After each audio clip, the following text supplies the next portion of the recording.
Hello, hello. Welcome to the podcast. So, today we're going to talk about the social side of weight loss and what you weigh and how that plays a role into like getting stuck, how to get unstuck. If you feel like the social side of things weighs really heavily on your weight loss, a lot of people I talk to are totally stuck in their weight because of this social aspect to weight loss. We don't want to reject food that people offer us. We don't want to be impolite. We don't want to get into a fight with our husband when he offers us snacks because, you know, God forbid. We also are like so worried about the judgment of others. Like they're judging how we look now. We crave this acceptance and like being able to step out in our best clothes and looking and feeling our best, but we're also so wrapped up in people judging us if we don't eat what they're eating, if we're, saying no to food, like what will happen. And we get really wrapped up in our heads, and it can really keep us stuck. It can keep us exactly where we are for the rest of our lives if we don't really address it in the proper way. So that's what we're going to talk about on today's podcast. Some tips for you to figure out if this is something that's playing a role in you being stuck at the weight that you're in, and what to do about it. How to get out of this. There's actually a really nice, neat, clear path to getting to this place where you just have this confidence. You get to wear the things that you want to wear. You get to look with the way you want to look. And you also get to eat the way that feels best for you, no matter what other people are doing or saying or thinking. So that's what we're going to talk about today. This is a fun one.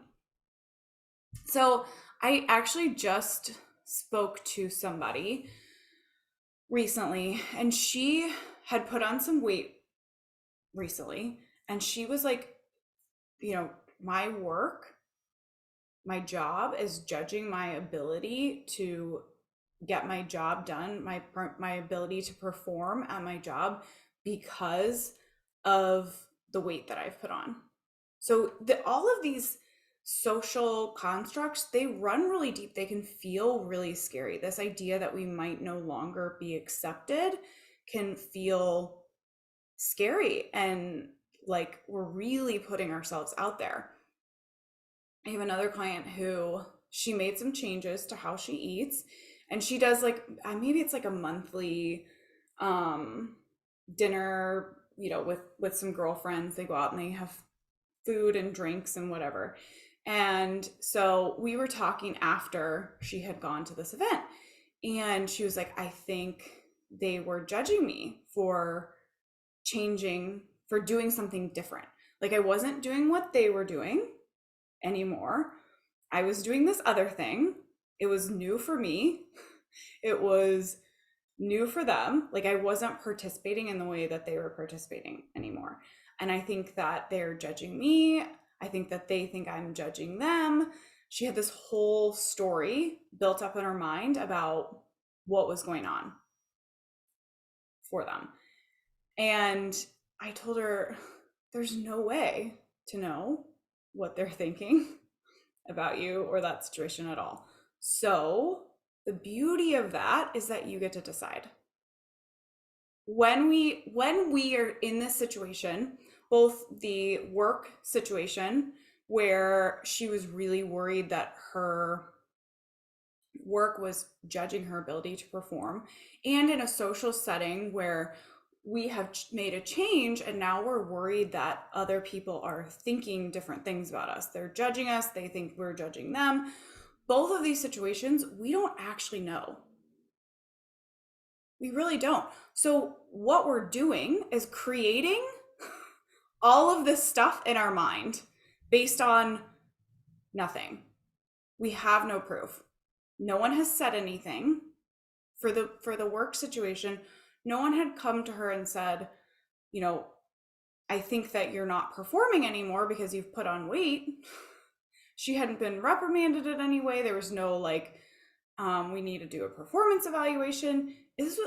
both of these situations are in your mind, in the client's mind, in my people's minds. We make this whole story up and then we freak out about it. And if we don't address this properly, it will absolutely play a role in you being stuck where you are, going back to the old habits. So, like, my client who does the dinners, in the past, she may have tried on a diet, like, I'm going to do this special diet, and then I'm going to go to this event with my friends, and I'm going to not do the things that they're doing. And if we hadn't addressed this story that she'd created in her mind about what they were thinking, that might have been like the next time she went to that dinner, it was like, I'm just going to do whatever they're doing because I can't handle like them judging me, all of these thoughts that I have about what they're thinking. Like, I don't want to have to go through that again. So I'm just going to participate in whatever they're doing, which is totally not necessary. So what I told both of these people, you don't know what they're thinking, so you get to decide. That is the beauty of this situation. You get to make the choice of what they're thinking. And so for the client in the social setting, what we came up with together is that her friends are proud of her. Look at her. She's making this change for herself. She feels really good about it. That of course they're happy for her. Of course they're proud of her, and that they support her no matter what. And we decided if they have questions about what she's doing or the changes that she's making, and maybe they want to do the same thing, they're going to ask her. They're not going to talk behind her back or think negative things about her behind her back. They're going to come to her and ask her. And that's so beautiful. Like, we get to decide that because we don't know. So you make this choice for yourself. Like, what are you going to decide other people are thinking about you if you make a change? You get to decide. And you get to pick something that's really empowering and feels really good for you and keeps you on this trajectory of weight loss and feeling good and making choices that honor you over honoring somebody else, honoring, someone else's upset, being worried that someone else is going to be upset. And so you're honoring that instead of honoring your choice and how you feel. And then we get into these situations where people offer us food that we don't want. This one's really fun because we freak out about it. We truly obsess over this. I know that, it's my mother-in-law or my mother or my husband. That one comes up a lot. They're going to offer me this food. And if I say no, they're going to be upset. This is going to be a fight. I'm going to appear to be this like impolite person that rejects people's kindness. And I think that's a big piece of it. Like, we don't want to be this mean person who's like, no, I don't want the thing that you're trying to make me happy with, which isn't what's going on at all. You aren't trying to upset this person, but we think that we're going to like create this big turmoil. And so in this situation where someone's going to offer us food that we don't want, you know ahead of time that this person's going to offer you food. Like, if somebody is doing this on a regular basis, it's not going to be a surprise when you see them that they're going to offer you food. So the nice thing about this is we get to decide ahead of time how we're going to handle this situation. So this is what I do with all of my clients, or tell them to do. You know that this is going to happen when you see this person. So how are you going to handle it? What is your plan? And you get to create that. What's your plan? What are you going to say? How are you going to act? How are you going to handle it? And then be prepared that this person is going to be upset that you're saying no. Just know that that's part of it. Yep, they're probably going to be upset. Guess what else? They're probably never going to do that again. Like, if you handle it one time, they're probably not going to continue every time you see them to be like, no, just eat it, please. Like, they'll probably be like, get the point the first time. So you really most likely only have to go through this one time, and you've been avoiding it for years. Just this one time. Yes, they're probably going to be upset. Are you okay with that? Can you handle that? Can you get to a place where you're like, okay, I can handle it.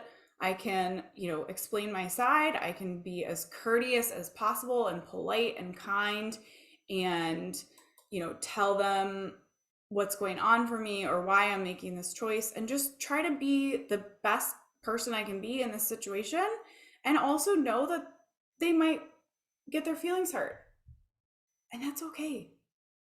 It's truly okay. When we've done this in the past with my clients, a lot of times, again, so they have this before, like in the planning stage, when I'm talking to them like about what they're going to do, what they're going to say, how they're going to handle it.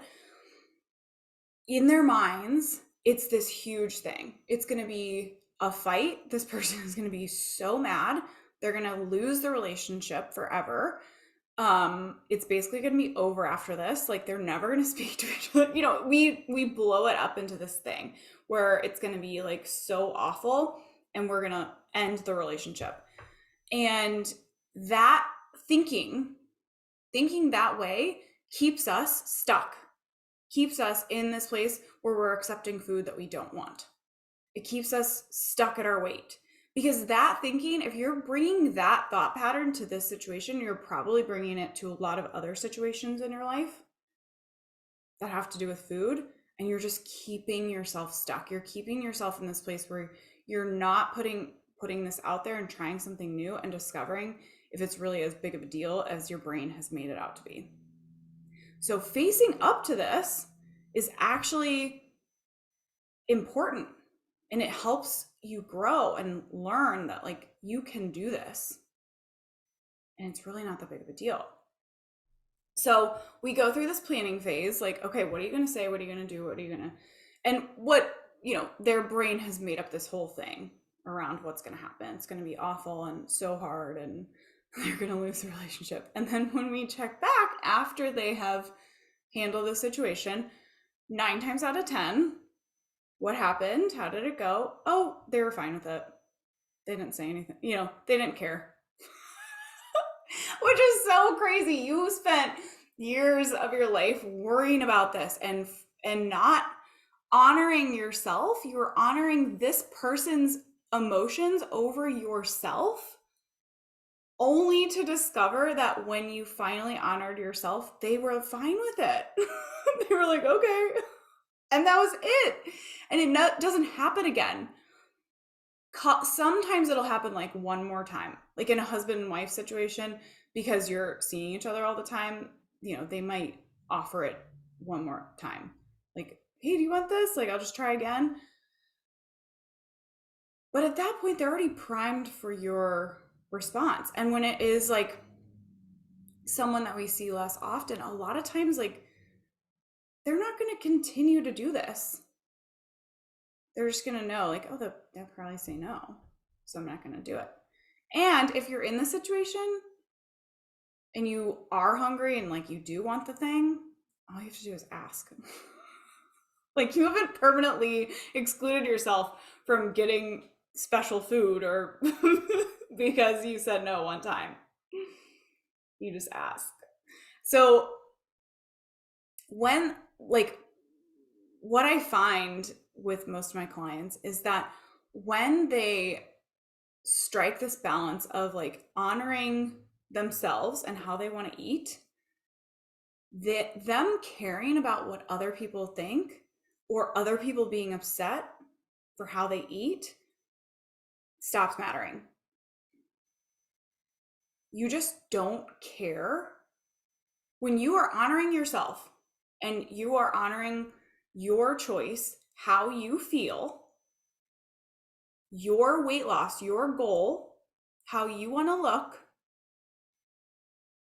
when you are confidently there, you don't care if other people are upset because you don't eat what they asked you to. If other people are judging you because you're not eating what they're eating, even though you used to, you just don't care anymore.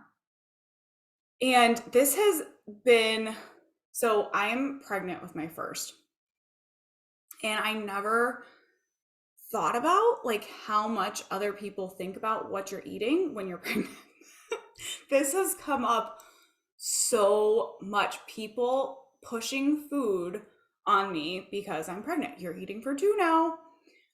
That needs to be a whole podcast in and of itself. You are not eating for two. Your calorie needs have increased very slightly for an a being that is a couple of ounces. It's not a whole other 130-pound person with muscle that's like moving around all day. We don't need to double our calorie intake because we are feeding something that needs 100 calories a day. Like, it's crazy, but that comes up all the time. Like, you're eating for two. Don't you want seconds? Don't you want more helping than that? Well, you should have a snack. Like, this comes up over and over. So I'm not going to throw my husband under the bus, but I am going to a little bit. And he's very supportive. He would never do anything to intentionally like be outside of the bounds, but this story I keep thinking about it every time we have this like social discussion of other people judging us or pushing food on us. So me and him were at an airport, and he was hungry. And so we were walking around looking for something for him to eat. And he said, well, what do you want? And I was like, I'm just not hungry. You pick. I'll go with you, of course, but I probably won't order anything. And he said, you're starving our baby. He was really concerned that me saying no to a meal at this time when I was not hungry at all meant that I was starving our child. And what I explained to him is that if I'm not starving, if I'm not physically hungry and physically starving, neither is the baby. Like, we're both fine. Me saying no to a meal because I am honoring my hunger and how I feel is best for me, and it's best for the baby. But going through that experience and all of these other experiences where people are just like pushing food on me because I'm air quotes eating for two, has made me realize that when you are confidently in this place of like, I am going to do what's best for me, and I know what that is, and these other people don't, they can't because they're not living in my body. Whatever they're thinking doesn't matter. Like, I don't care.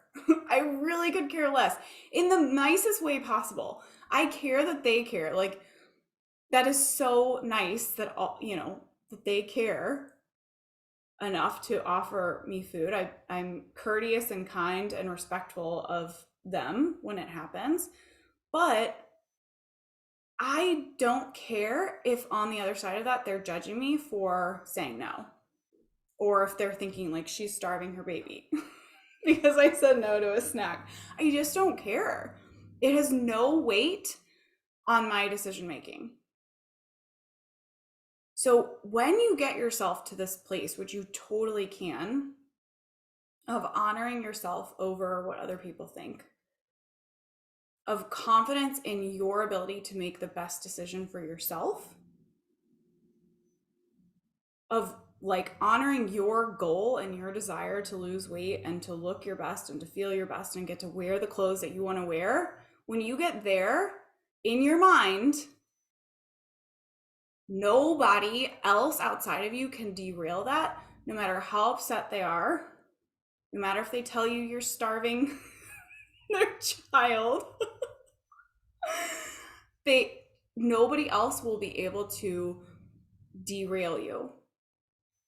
You get to make this choice for yourself and honor yourself. And that is the most beautiful thing. And you can 100% get there. It's just about getting your mind there, getting to that mindset, getting to that place. So, if this is something that you know you need to work on, you want to work on, if you're interested in what I do, highly encourage you to book a call with me. The calls are meant to help you uncover what's been going on, what's hasn't been working for you, why you're in this place where you don't weigh what you want to weigh. And I will show you the path. We'll talk about that. And also, I'll tell you if the program that I do, the work that I do with my clients is right for you. So that's what these are about. This isn't like a high pressure sales calls. I'm not a salesy person at all. So really the point is just to make sure that the program's right for you and for you to figure out what's going on that you need to work on. I don't accept everybody. I don't work with anyone who wants me to tell them what to eat. I only work with people who want to work on their brain or who have this idea somewhere that, you know, I've tried all these other diets and they didn't work. I think that there's something else. There's something that I'm missing. Those are the people that I work with. So if that sounds like you, book a call. We'll get to the bottom of things and figure out if what's going on for you and if this program that I do, the work that I do with my clients is right. So you can book a call at bit.ly, that's bit.ly/call with Haley. And my name's spelled Hayley. And I look forward to seeing you there. Bye.